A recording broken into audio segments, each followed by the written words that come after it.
halkan ka bilaabayna qaybta 2.4 2.4 wuxuu ku saabsan yahay copy cutting and moving cell macnaha sidee excel sheet ama column ah haystid aad copy gari kartaa columnkaas aad meel kale u dhigi kartaa ama cut u samayn kartaa inta asagana jartid aad meel kale paste ku dhigi kartaa ama moving cell sida cell aad haystid oo column ah aad meel kale u dhigi kartaa qaabkaas ku saabsan yahay marfaydan waxaan imaanaynaa qaybteena excel sheet kan imaanaynaa wakan marka intuu u diyaarsan yahay automatically wakan sorry copy and cut and replacing wakan tusaalahaan columnka marka copyga goorma loo baahan karaa tusaale waxaa dhici karta marka qaar hadda waxaan haystaa 1 2 3 4 5 column haystaa shantan column waxaan rabaa in columnka name ay ku qoranto oo aan copy gareeyo oo aan gashto meel la yaqaano meesha ugu dambaysa kar ana magaca ma rabi inuu ka bilowdo meeshan marka waxaan rabaa inaan copy gareeyo oo meel kale geeyo good marka waxaan leeyahay ku dhufana right click aan leeyahay copy aan leeyahay ogahay wax basic waaye laakiin meesha waxa dhici doona fiiri marka halkaan imaado waan inta Ctrl+V ku dhaho okay good so automatically waa kan u yaaqaday marka halkaan waxaa ujeedaa in magaca name oo aan soo copy gareeyay waan halkaan aan keenay marka kii hore kale waxa waaye waa iska tiri karaa waxaan dhigi karaa delete taaba karaa automatically waa iga tirmaa wada fiiri haddii aan rabo kan inaan meeshiisa hore ku celiyo laba option ay furan marka qaybta soo kulmaa doona dabcan kudi hor lacay marka now waxaan leeyahay copy dan halkaan aan imaana Ctrl+V aan leeyahay then okay good marka copy markaa dhahdid automatically kii hore reference ahaan u haraa marka waan ka warhaynaa waxyaabaha qaar markaad copy dhahdid copy leedahday maane cut maa la dhihi marka wixii meeshiisa kugu haraa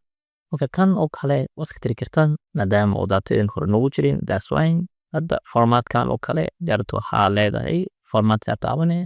kan iga tiraa leedahay oo jeclahaas ka tir oo min jeclaha waxaan odaan leenahay kuwan keliya good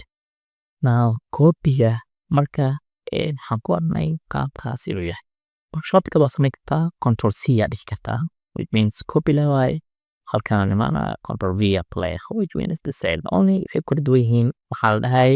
midna waxaa isticmaalay shortcut midna waxaa isticmaalay caadi inaan right click inta ku dhahay oo aan copy dhahay kadib aan meesha keeno marka good now yaan u baahdo kaas waa copy-ka oday haddaan u baahdo cut inaan ku sameeyo tusaalahaan Ctrl+C aan leeyahay right click aan leeyahay then cut aan leeyahay which means waxaa waaye kaas oo dhan soo jawaay intii ka good so umajeed markaa cut markaan lahay waxba kuma reeban kii hore intuu kasoo qaaday automatically halkaan oo keenay halkaan ayuu iisoo geliyay good now haddii horka tusaalahaan kan waxaan leeyahay Ctrl+Z automatically sidoo hore ugu celiyay fine was angry marka that's the how cuttingka loo yaqaano marka cuttingka iyo shortcut waxaa dhigi kartaa Ctrl+X aa dhigi kartaa Ctrl+X meesha waxay ka dhigan tahay cut kusune dan Ctrl+V aa leeyahay so umajeed automatically process name way soo qabtay halkaan ay kan Ctrl+X waxaa loo isticmaalaa Ctrl+X Ctrl+X hadal waxaa loo isticmaalaa cut the cell and Ctrl+C waxaa loo isticmaalaa waxaa leenahay copy cell markaa copy gradest cell waxaa leenahay Ctrl+V waxaa loo isticmaalaa pasting cell markaa ratina space ayaa loo isticmaalaa these are the waxyaabaha u baahan in qofka maskaxda u baahayo oo la rabo in shortcut la barto inuu isticmaalo waa bold aan ka dhigto si ardayda fahmi karaan so kan ila fahmك طيب شو كشنا border كشنا إنتانينا أو border سامي that's okay that's great مركان بحاجة كتمر قارئ إن أترتينا سميسيت moving cell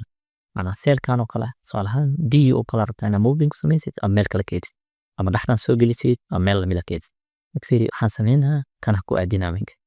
كم كان له في ويصور راعي وكل أنت ما كوديا okay أنت ما كوديا ياركني name كما كوديا الكام كوديا هل كان دي الله بكل this already here magacan already halkaan joogadan okay Allah so did category la qaaday automatically waxa lagu bedelay name-ki meesha ayada la qaaday af lagu bedelay category lagu bedelay kontada Allah okay good kana soo qabana sida ahayd ka dhigan Ctrl+X leeyahay saaliya and Ctrl+V leeyahay good wow that's great marka fiiri moving cell wow si caadiya waa la bartaa macnaha cell-ko kale marka qaar oo baa kartaan move gareysid calaamadaas afar geesoodka ama afar flaabkii ku soo baxdo ayaa cell move garey kartaa soo qabanaya inta ma ururtaa weeyamaya انت ما قربتها مية ارجع لي الحسابي this is your real date here do you want to replace yes الله replace كده تبقى أولية بعد yes that's correct أما حدي كتا سؤالهم انتو كويالا سو قبني وسوكي ميل بنانا لغا نسا wow that's great مرحبا نركل حاسمي وسو shift كري كاتيجوري انتي يالي وسو shift كري هل كان جيسا نوك marka koolkan kale si shortcut waxaan sameynayna nidaamkan dirine Alt H D waxaan leenahay C which means waxa waaye in colortaas ged wow that's great marka shortcutdeedii aan bartay ama aan aqaanay automatically way afacaya markaan Excel ku shaqeynay si easy ah ay afacaya wow that's great okay marka inta waxaan diinaa name second category rating year category marka fiiri haddii aad rabtid kolomkii ama kii hore oo kale kusoo ceshi kartaa meesha soo qabanaa soo jiida halkan keen inta waxaan leeyahay halkan liika markii wuxuu leeyahay already data joogta marka sida caadiga ah maxaa sameeyaa marka waxaa sameeyaa column ala say insert gareysta marka waxaan leenahay markaan column rabo inaan gasho Alt H waxaan leenahay Alt H I C leeyahay which means column as ugu dar kana soo qabana oo soo shift gareena waxaan leeyahay this guy intuu lahaa meeshaadii ma wow that's great waa isla fahamna markaad waxaan isla fahmay column inaan ku darsan karo inaan copy sameyn karo inaan wax loo yaqaan cut sameyn karo ama jari karo ama moving ku sameyn karo